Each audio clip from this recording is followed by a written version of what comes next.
Kanalıma hoş geldiniz. Bugün sizlere orkide dalından keyiki nasıl elde edilir? Bunun püf noktalarından bahsedeceğim.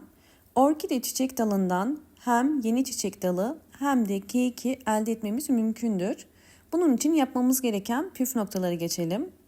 İlk olarak orkidelerde keyiki yani çiçek dalını desteklemek için bir gübre hazırlayacağız. Bunun için maya kullanıyorum. Toz maya. Toz mayadan bir tatlı kaşığı kadar alıyorum.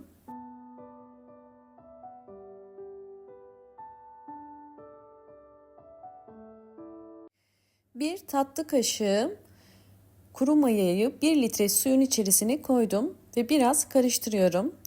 Sizler evinizdeki çiçek sayısına göre bunu artırıp azaltabilirsiniz.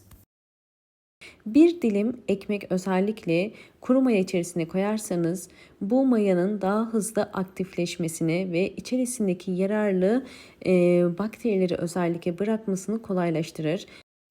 Kuru maya içerisinde canlı yani faydalı bakteriler vardır. Ve bunlar çiçeklerin özellikle kök gelişimini hızlandırır ve daha sağlıklı ve daha güçlü kökleri sahip olmasını sağlar.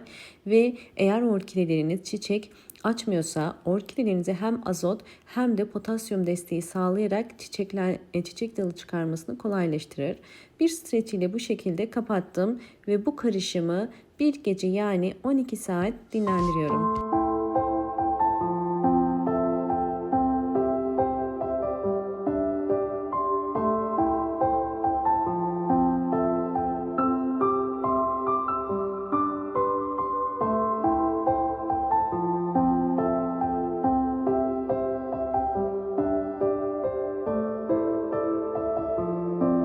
Kuru mayalı sıvı gübrem üzerine su ekleyeceğim. Toplamda 1 litreye tamamlıyorum. Bu tabak 1 litrelik bir kase. Sizler de 1 litreye mutlaka tamamlayın ve evdeki çiçek sayınıza göre kendiniz bu ölçüleri azaltıp ya da çoğaltabilirsiniz. İki farklı yöntem için kullanacağız. Özellikle çiçek dalı için püskürtme kabının içerisine hazırladığım mayalı karışımı koydum. Birinci yöntem çiçeği dökülen orkide dalını budamak. Mutlaka çiçeği dökülür dökülmez orkide dalını budamalısınız. Yoksa dal sararabilir. Yapmanız gereken boş boğumları kesip dolu boğumları bırakmak.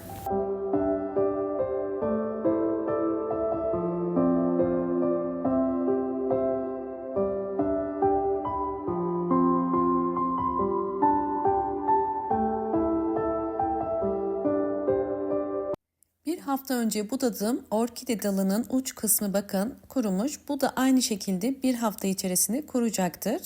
Bu yüzden uç kısmına bir şey sürmenize gerek yok. Şimdi diğer orkide dalını da aynı şekilde budayacağım.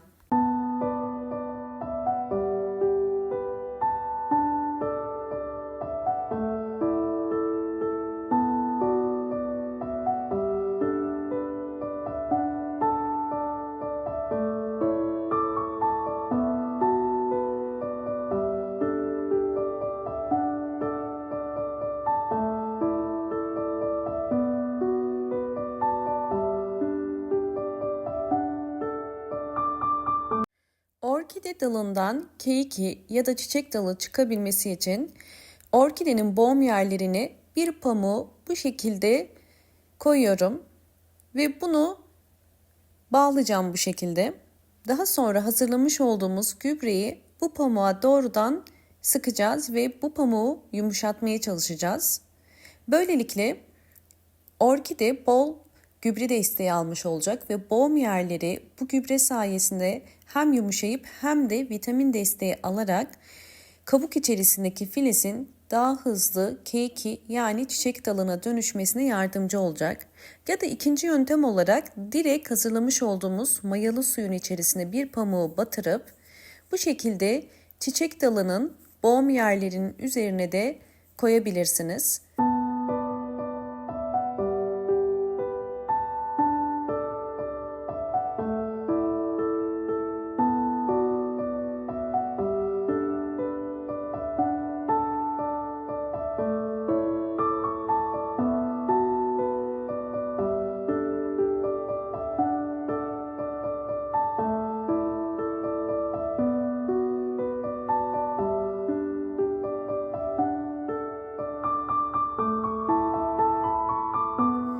Bu işlemi sadece bir gece üzerinde bekleteceğiz. Yani bir gece bu pamuk bu boğum yerlerinin üzerinde bekleyecek ve daha sonra bu pamuğu kaldıracağız. Bu işlemi haftada bir kere uygulayabilirsiniz. Orkidenin gövde kısmından çiçek dalı ya da keyiki çıkarabilmesi için ikinci metotta gübre desteği vereceğiz köklere. Bunun için orkidenin köklerine bakmalısınız. Orkideye su ya da gübre vermeden önce kök rengine bakın. Kök rengi bu şekilde yeşil ise suya ihtiyacı yok demektir. Kök rengi bu şekilde olan orkidelere daha fazla su verirseniz çürür. Fakat kök rengi bu şekilde beyaz ya da gri ise suya ihtiyacı var demektir. Bu yüzden buna bakarak orkidenize ayda bir kere bu hazırladığımız doğal mayalı gübreyi 5 ya da 8 yemek kaşığı kadar verebilirsiniz. Daha fazla vermenize gerek yok. Orkidelere sadece gübre vermiyoruz. Ayda bir gübre veriyoruz. Geri kalan günlerde kök rengi beyaza döndükçe de su veriyorum.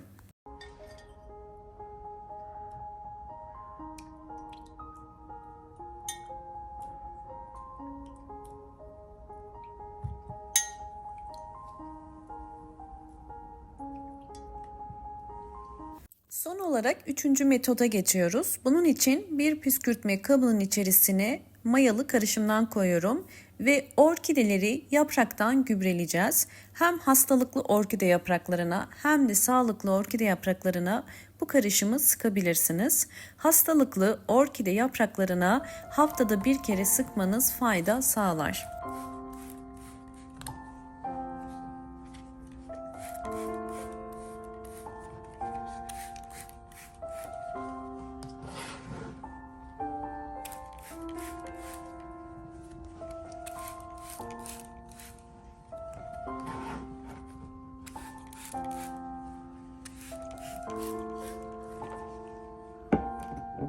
Orkidelerimin aylar içerisindeki gelişimlerini sizlerle paylaşacağım. Öncesinde videomu buraya kadar izlediyseniz ve beğendiyseniz hemen beğen tuşuna basıp kanalıma da abone değilseniz lütfen abone olmayı unutmayın.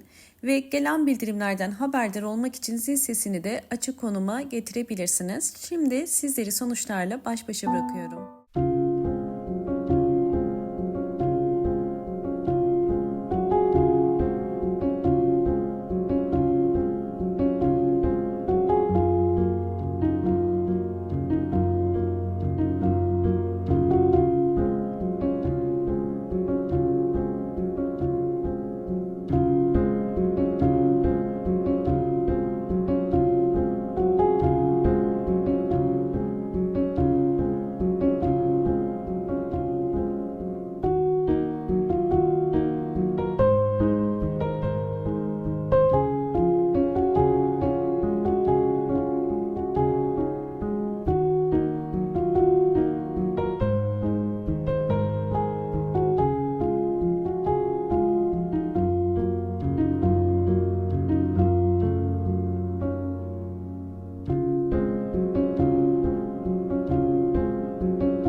Orkidelerimin gelişimlerini sizlerle paylaştım.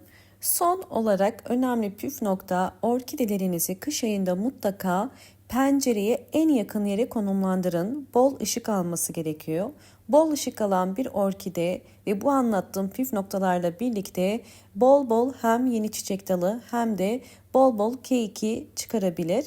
Videomu buraya kadar izlediğiniz için teşekkür ediyorum. Hoşça kalın, sağlıkla kalın.